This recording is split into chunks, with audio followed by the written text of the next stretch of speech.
Students, now in this class we are going to solve remaining questions of miscellaneous exercise based on chapter first. In our previous class we have already solved question number first and second. Now in this class we are going to solve question number third. So question number third is saying that let A and B be sets such that A union B is equal to A union C and A intersection B is equal to A intersection C. A, B, C, then so that B is equal to C.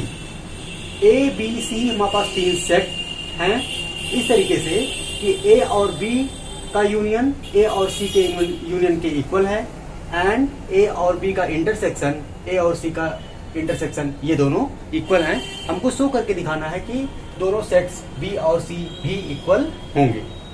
ये एक true statement है, इसको हमको prove करके दिखाना है.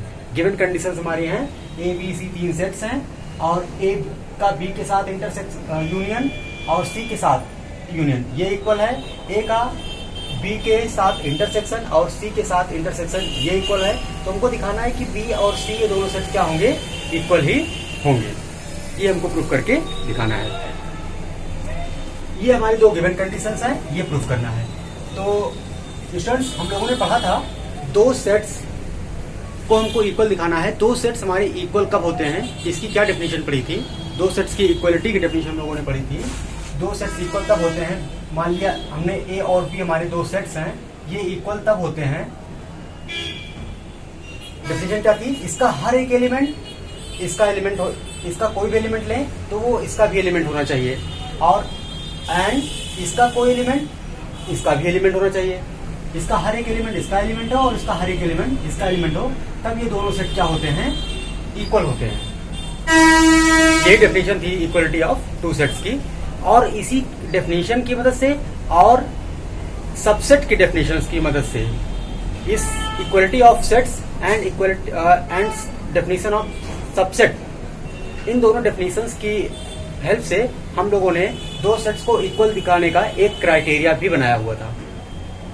तो सबसे पहली बात हम उन सब चीजों को सबसे पहले हम लोग उन सभी चीजों को एक बार रिकॉल करेंगे. क्या था, सबसेट्स को दो सेट्स हैं, सपोज हमारे पास A और B दो सेट्स हैं, ये इसका सबसेट होगा. इसको डिनोट करते हैं इस सिंबल से, A is subset of B if and only if. एक क्राइटेरिया क्या था, सबसेट को चेक करने का क्राइटेरिया क्या था, इसका हर एक element if and only if each x belongs to A implies that x belongs to B.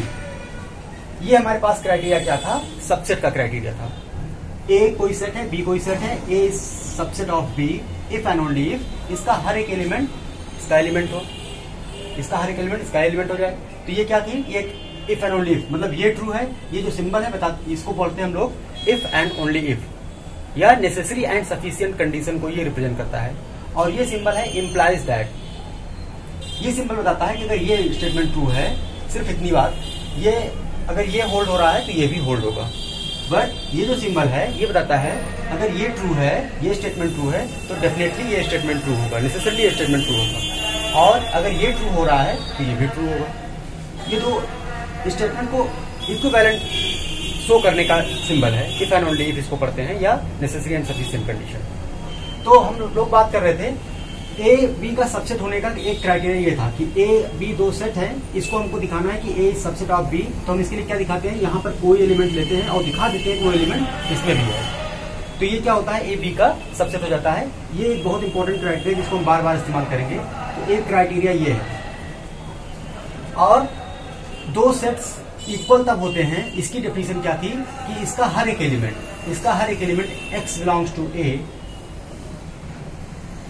कोई भी x लें, each x belongs to A should belongs to B and each x belongs to B should belongs to A.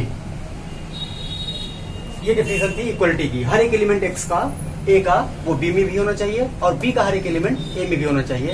And है बीच में. तो ये definition थी किसकी, equality of two sets की. तो इस डेफिनेशन और इस क्राइटेरिया की मदद से हम लोग कह सकते हैं दो सेट्स हमारे इक्वल कब होंगे. A और B दो सेट्स हैं, ये इक्वल कब होंगे, इफ एंड ओनली इफ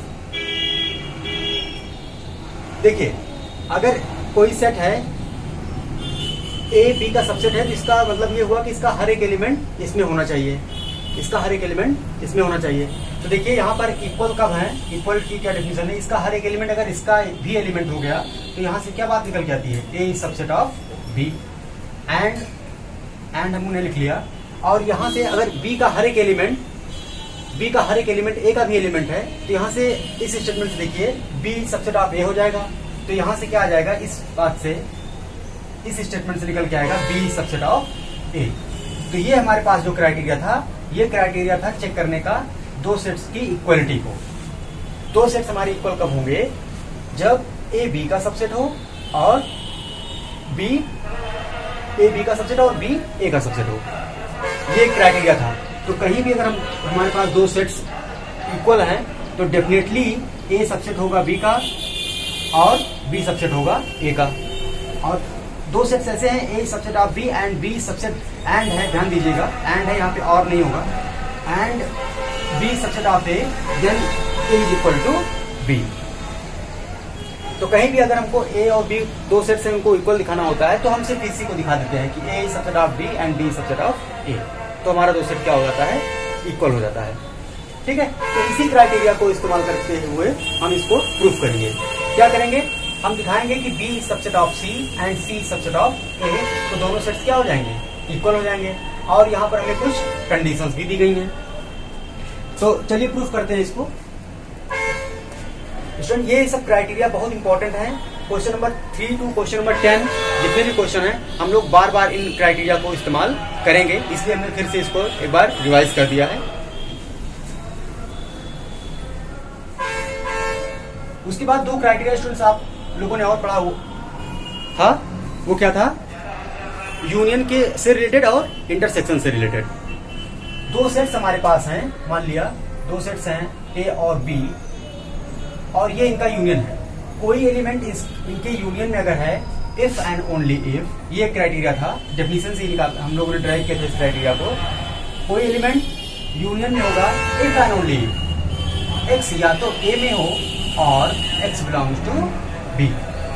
ये क्राइटेरिया था क्या, यूनियन के लिए, यूनियन से रिलेटेड, दो सेट्स के यूनियन से रिलेटेड ये क्राइटेरिया था कि कोई एलिमेंट अगर यूनियन में है देन डेफिनेटली वो या तो ए में बिलोंग करेगा या बी में बिलोंग करेगा।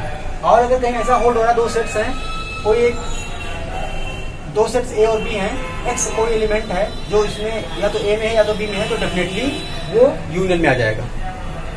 ये क्राइटेरिया था यूनियन का। इसी तरीके से इंटरसेक्शन का एक क्राइटेरिया था, कोई एलिमेंट इंटरसेक्शन में अगर है if and only if X belongs to A, और यहाँ पर क्या हो जाएगा एंड, यहाँ पर और ना होके and x belongs to B. ये क्राइटेरिया है किससे, इंटरसेक्शन से रिलेटेड क्राइटेरिया। ये हम लोगों ने देखा था जब डेफिनेशन इंटरसेक्शन की देखी थी, तो ये सब सारे क्राइटेरिया को डिटेल में पढ़ा हुआ था। एक बार हम फिर से रिवाइज कर दे रहे हैं। तो अगर कोई एलिमेंट इंटरसेक्शन में है तो डेफिनेटली वो ए में भी होगा और बी में भी होगा। और कोई एक ऐसा एलिमेंट है जो सेट ए में भी है और बी में भी है, तो डेफिनेटली वो इंटरसेक्शन में आ जाएगा। तो ये क्राइटेरिया थे। इन्हीं सब बातों को हम लोग क्वेश्चन नंबर 3, 4, 5, 6, 7, 8, 9, 10 तक के क्वेश्चन में इनको इस्तेमाल करेंगे, इसलिए एक बार मैं फिर से रिवाइज कर दिया। तो हम आते हैं, let's come back to our question. Question को हम लोग सॉल्व करेंगे।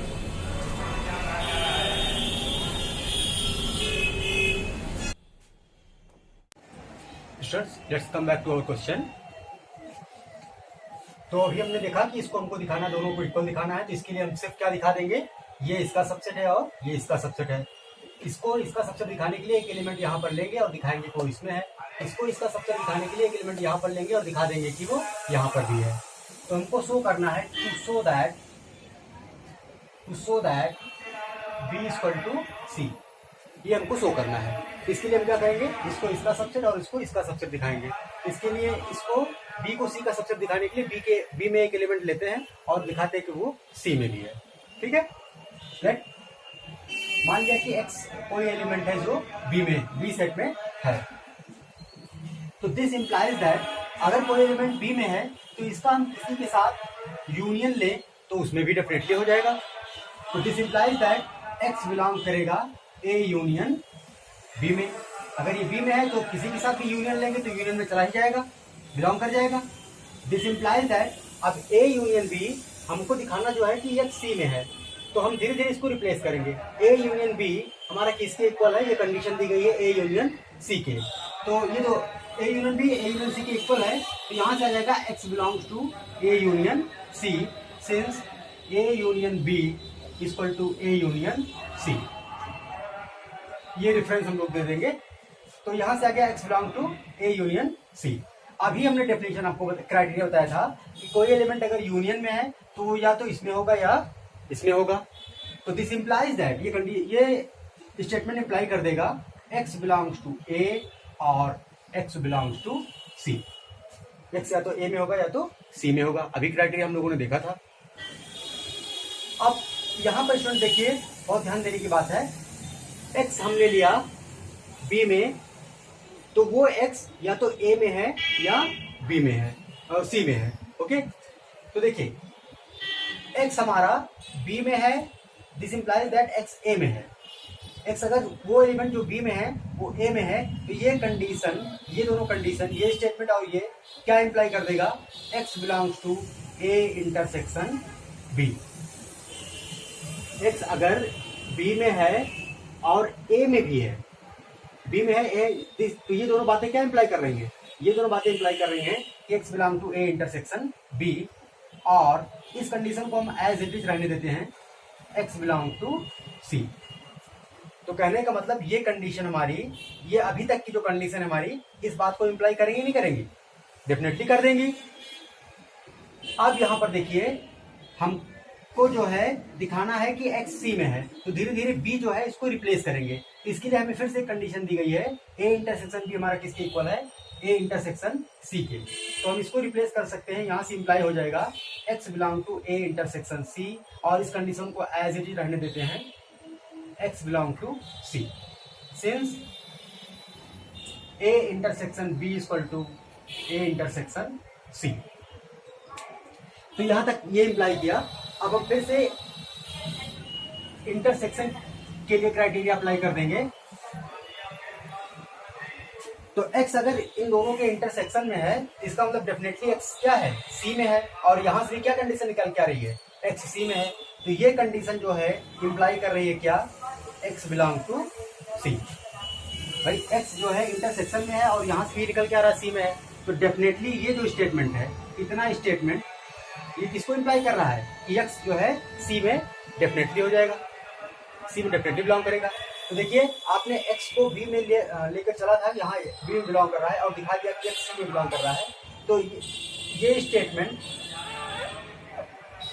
हमारा, इसको मान लेते हैं फर्स्ट। ये फर्स्ट स्टेटमेंट क्या इंप्लाई कर रहा है, या फर्स्ट इसको रहने दीजिए। तो देयरफॉर यहाँ से आपने क्या प्रूफ कर दिया, b is subset of c। अब हम क्या करेंगे, c में एलिमेंट लेंगे और दिखाएंगे कि वो b में है।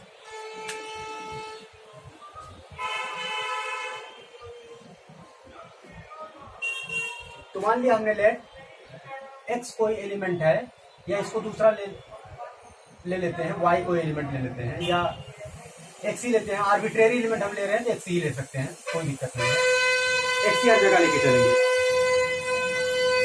मान लिया कि x कोई एलिमेंट है जो c में है, तो हमको दिखाना है कि b में होगा। x अगर c में है तो इसका हम किसी के साथ यूनियन लेंगे तो उसमें भी हो जाएगा।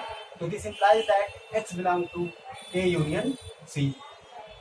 ए यूनियन सी हमारा किसके इक्वल है, कंडीशन दी गई थी A union C equal to A union B. इसका मतलब एक्स किस में बिलोंग कर जाएगा, ए यूनियन बी में। यूनियन में है, this implies that X belongs to A और एक्स बिलोंग्स टू बी।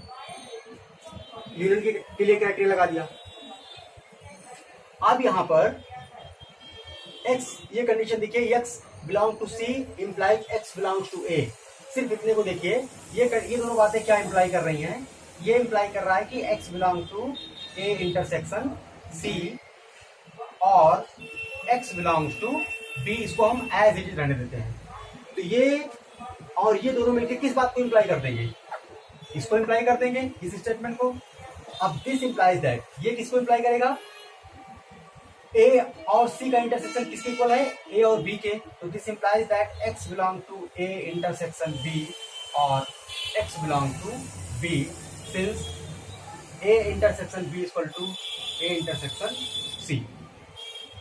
अब देखिए ये जो स्टेटमेंट है, सिर्फ इतने स्टेटमेंट को आप देखिए, यहां से क्या इंप्लाई हो रहा है, एक्स हमारा इंटरसेक्शन में है, इंटरसेक्शन में मतलब ए में भी है और बी में भी है, और यहां से फिर मिल रहा है और एक्स बी में है, तो ये इतना स्टेटमेंट क्या इंप्लाई नहीं कर रहा कि X belongs to B, definitely imply कर रहा है ये एक्स जो है यहाँ से इतने स्टेटमेंट, ये हमारा जो स्टेटमेंट है, ये स्टेटमेंट किसको इंप्लाई कर रहा है, एक्स बिलोंग्स टू बी। तो यहां से हमने लेके चला था एक्स बिलोंग टू सी और दिखा दिया कि X belong to B, so therefore C is subset of B. तो एक स्टेटमेंट हमारा फर्स्ट स्टेटमेंट ये है, सेकंड स्टेटमेंट ये है, ये दोनों स्टेटमेंट हमारे क्या बता रहे हैं, from statement first and second, from statement first and second we have, from statement आप लिख लीजिएगा, from statement first and second we have b equal to C, b equal to C. ये हमारा क्या हो गया, प्रूफ हो गया। ये इक्वेशन नहीं कर सकती, ये स्टेटमेंट है, ये सब स्टेटमेंट्स है, इक्वेशन कोई नहीं है। इक्वेशन मत आप लिखिएगा कि इक्वेशन को भी हम इसी तरीके से रिप्रेजेंट करते हैं, इक्वेशन लिख दीजिएगा। ये कोई इक्वेशन नहीं है, स्टेटमेंट है। दोनों स्टेटमेंट क्या इंप्लाई कर रहे हैं, b इक्वल टू सी। तो इस तरीके से क्वेश्चन हमारा प्रूफ हो गया। सॉल्व करते हैं next question, question number 4। Let's solve question number 4। So that following four conditions are equivalent. Question number 4 is saying that so that following four conditions are equivalent. ये कंडीशन दी गई है, A subset of B, A minus B is phi, A union B is B, A intersection B is A। ये 4 conditions दी गई हैं जो कि इक्विवेलेंट हैं। इक्विवेलेंट होने का मतलब students if and only if, मतलब कि आपको ये शो करके दिखाना है to show that first if and only if second, second if and only if third, third if and only if fourth. If and only मतलब ये दो कंडीशंस इक्विवेलेंट है, इसका मतलब क्या हुआ कि first if and only if second. Equivalent का मतलब ये इफ एंड ओनली इफ, दोनों statement if and only if अगर हैं तो वो इक्विवेलेंट स्टेटमेंट होते हैं। तो हमको दिखाना है क्या, सभी इक्विवेलेंट हैं, तो ये चीज हमको शो करके दिखानी है। इसके लिए हम क्या दिखा देंगे कि first statement is equivalent to second, first if and only if third, और first if and only if fourth. ये चीज दिखा देंगे कि सेकंड, थर्ड, फोर्थ ये सब क्या है, फर्स्ट के इक्विवेलेंट है, ये सभी आपस में भी क्या हो जाएंगे, इक्विवेलेंट हो जाएंगे। तो ये चीज हमको दिखानी है, इसके लिए हम सिर्फ ये स्टेप्स शो करके दिखाएंगे। तो हमको सबसे पहले जो दिखाना है first if and only if second, first if and only if second मतलब फर्स्ट को ट्रू मानेंगे और सेकंड को दिखाएंगे शो करके, फिर सेकंड को ट्रू मानेंगे और फर्स्ट को शो करके दिखाएंगे। तो फर्स्ट को हमने ट्रू मान लिया, फर्स्ट को ट्रू मानने का मतलब मान लिया कि A is subset of B, ये मान लिया। हमको दिखाना है A minus B is five, A minus B five है, ये दिखाना है। नाउ ए माइनस बी होता क्या है, इसमें वो एक्स आते हैं जो ए में बिलोंग करें बट बी में बिलोंग ना करें। ए और बी के डिफरेंस में ऐसे एलिमेंट आते हैं जो ए में तो इसमें तो हो बट इसमें ना हो। ये तो डेफिनेशन थी इसकी। अब ध्यान से देखिए, समझ, थोड़ा सोचिए। ये ए जो है बी का सबसेट है, ए बी का सबसेट है, ये आपने माना है। इसका मतलब ए का हर एक एलिमेंट इसमें है, ए का हर एक एलिमेंट इसमें है। तो ऐसा कोई एलिमेंट मिलेगा ही नहीं जो इसमें हो बट इसमें ना हो। तो इसका मतलब इस स्टेप को क्या होना पड़ेगा, 5। इसको क्या होना पड़ेगा, 5। ठीक है, ये क्लियर है बात इसी डेफिनेशन से। आप इसको थोड़ा सोचिए, फील करिए इसको। तो ये चीज यहाँ से ये प्रूफ हो गई। तो आपने इसको ट्रू माना, फर्स्ट को ट्रू माना और सेकंड को प्रूफ कर दिया। तो ये क्या हो गया, first implies second, first implies second हो गया। अब हम सेकंड को ट्रू मानेंगे और फर्स्ट को दिखाएंगे, सेकंड को ट्रू मानेंगे और फर्स्ट को दिखाएंगे।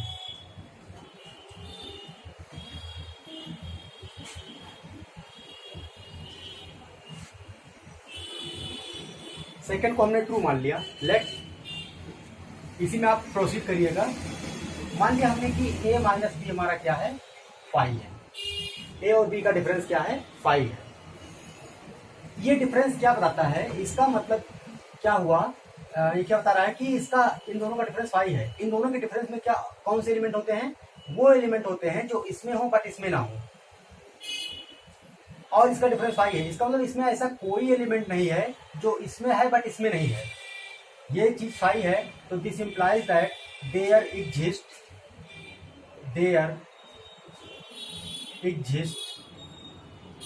No x belongs to A and x does not belong to B। ये सब 5 है, एम्प्टी सेट है। इसका मतलब ऐसा कोई x नहीं मिलेगा, ऐसा कोई देयर एग्जिस्ट नो x, ऐसा कोई x नहीं होगा जो इसमें हो बट इसमें ना हो। ये क्या बता रहा है, दिस इंप्लाइज दैट, ये बात बता रही है कि each x belongs to A implies x belongs to B। हर एक x जो A में है वो B में भी है। और यही क्या है, this implies that A is subset of B। ये तो क्राइटेरिया था सबसेट होने का, इसका हर एक एलिमेंट अगर इसका भी एलिमेंट हो गया तो A is subset of B। तो आपने क्या माना, इसको ट्रू माना और दिखा दिया कि ये यानी फर्स्ट सेकेंड इंप्लाइज फर्स्ट, ये आपने दिखा दिया। तो therefore first and second are equivalent. ये दोनों क्या हो गए, इक्विवेलेंट हो गए। तो हमने फर्स्ट और सेकंड को इक्विवेलेंट दिखा दिया। अब हम लोग जो है थर्ड और फर्स्ट को इक्विवेलेंट दिखाएंगे। थर्ड और फर्स्ट को इक्विवेलेंट दिखाएंगे।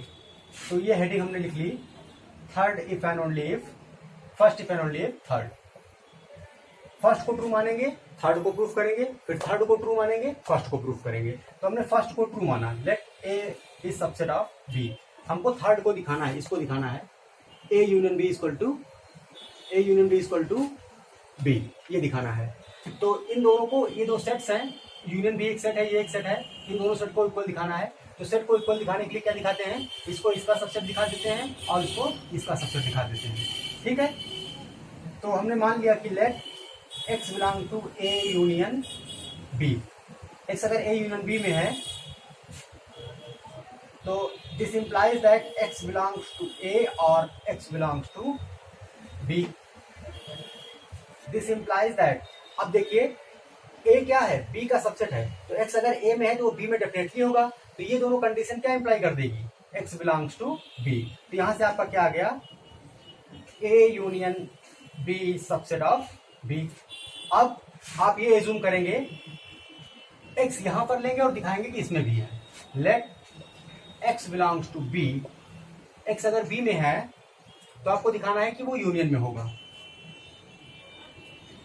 अच्छा, दिस इंप्लाइज दैट x अगर B में है और A हमारा क्या है, B का सबसेट है, B का सबसेट है, तो दिस इंप्लाइज, हाँ, अगर कोई एलिमेंट किसी सेट में है तो उसका आप किसी के साथ इंटरसेक्शन करें, यूनियन लें, तो उसमें भी बिलोंग कर जाएगा।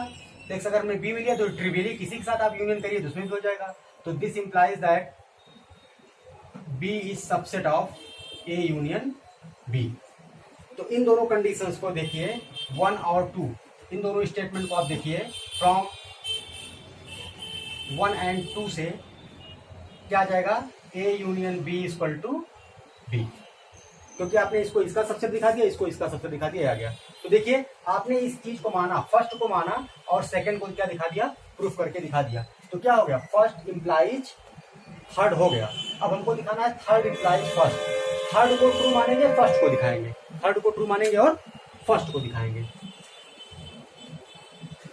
तो थर्ड को हमने ट्रू मान लिया। थर्ड को ट्रू मानने का मतलब, इसी के क्वेश्चन के नीचे आप लिखिएगा, let A union B equal to B। ये हमने मान लिया। अब हम दिखाएंगे फर्स्ट को ट्रू दिखाएंगे, मतलब A को B का सबसेट दिखाएंगे, A को B का सबसेट दिखाएंगे। तो हमने A को B का सबसेट दिखाने के लिए क्या मान लिया, एक एलिमेंट A में मान लिया। सबसेट दिखाने के लिए क्या दिखाना पड़ता है, इसका हर एक एलिमेंट इसमें हो, तो एक एलिमेंट इसमें ले लिया। अब दिस इंप्लाइज दैट कोई एलिमेंट अगर इसमें है तो उसका हम किसी के साथ यूनियन लें तो उसमें भी बिलोंग करेगा। तो x belongs to A union B definitely clearly हो जाएगा। अब A यूनियन B किसके इक्वल है, B के इक्वल है, तो x बिलोंग टू B। यहाँ से x आपने माना A में है और दिखा दिया कि B में भी है। तो this therefore A is subset of B. तो देखिए यहां पर आपने थर्ड को ट्रू माना और फर्स्ट को दिखा दिया, तो therefore first and third are equivalent. First और थर्ड इक्विवेलेंट है, तो फर्स्ट और सेकंड इक्विवेलेंट है, फर्स्ट और थर्ड इक्विवेलेंट है। अब हम लोग दिखाएंगे फर्स्ट और फोर्थ भी इक्विवेलेंट हैं, तो हमारे सभी कंडीशंस क्या हो जाएंगी, इक्विवेलेंट हो जाएंगी। अब इस बार हम जो है नई लाइन में हेडिंग डालेंगे first is equivalent to fourth. इन दोनों को इक्विवेलेंट दिखाना है, तो हम क्या करेंगे, एक बार इसको ट्रू मानेंगे, इसको ट्रू दिखाएंगे, फिर इसको ट्रू मानेंगे, इसको ट्रू दिखाएंगे, दोनों इफ एंड ओनली इफ है। इफ एंड ओनली मतलब अगर ये होल्ड हो रही, ये होल्ड करे और ये होल्ड हो रही, तो ये होल्ड करे, ये इक्विवेलेंट होने का मतलब हुआ। तो हम फर्स्ट को ट्रू मानेंगे, इसको दिखाएंगे, फिर इसको ट्रू मानेंगे, इसको दिखाएंगे। तो सपोज मान लिया कि फर्स्ट ट्रू है, फर्स्ट ट्रू होने का मतलब ए सबसेट ऑफ बी मान लिया हमने, तो हमको दिखाना है कि ए इनका इंटरसेक्शन क्या होगा, ए होगा। तो ये चीज हमको दिखानी है। यहाँ पर जो प्रूफ करना है वो दो सेट्स हैं, इस सेट को इस सेट के इक्वल दिखाना है। तो हम क्या करेंगे, इसको इसका सबसेट दिखा देंगे, इसको इसका सबसेट दिखा देंगे। तो एक बार हमने मान लिया let x belongs to A intersection B, तो हमको दिखाना है कि ये ए में है। अब देखिए एक्स इंटरसेक्शन में है और ये तो दिस इंप्लाइज दैट इंटरसेक्शन की डेफिनेशन से x belongs to A and x belongs to B. This implies that x अगर ए में है तो डेफिनेटली वो क्या होगा, बी में होगा, डेफिनेटली वो बी में होगा। तो ये दोनों कंडीशन क्या इंप्लाई कर दे रही हैं, एक्स बिलोंग्स टू बी। तो यहां से आपका आ गया A intersection B subset of B. हमने ये माना हुआ था, फर्स्ट को ट्रू माना हुआ था, हमको फोर्थ को दिखाना था। फोर्थ को दिखाने के लिए हमको इसको इसका सबसेट दिखाना होगा, तो हमने यहाँ पर एक एलिमेंट लिया और यहाँ पे दिखा दिया। तो यहाँ से क्या निकल के आया कि A intersection B subset of A.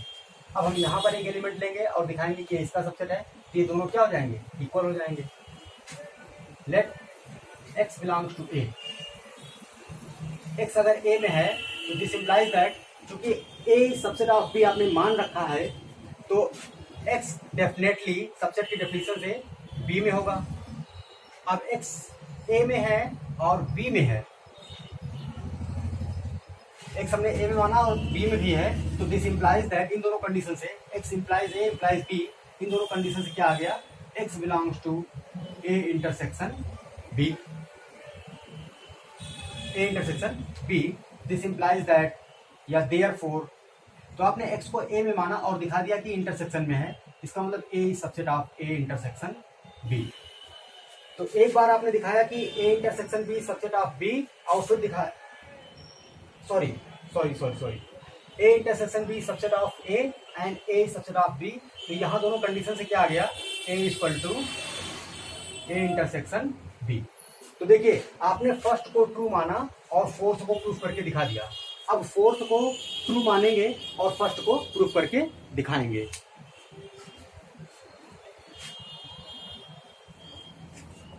Fourth को हमने ट्रू मान लिया, let A intersection B equal to A. तो हमको दिखाना क्या है, दिखाना है ए सबसेट ऑफ बी। तो यहां पर कोई एक एलिमेंट लेंगे, let x belongs to A,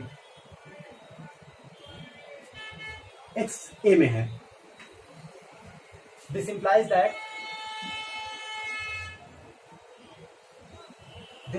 that X हमको बी में भी दिखाना है।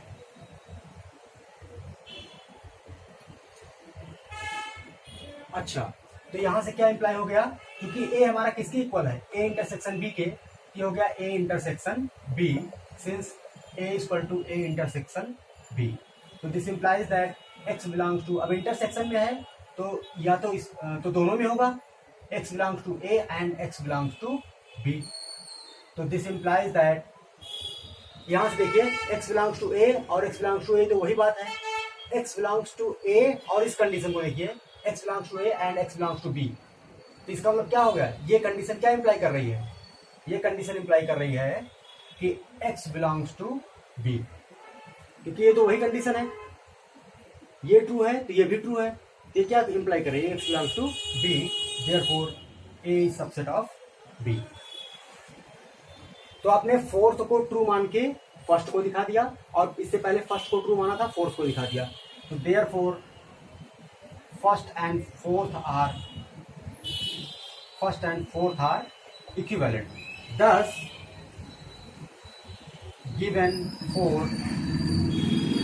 conditions are equivalent। सभी कंडीशंस क्या हैं? इक्विवेलेंट है। इस तरीके से हमारा क्वेश्चन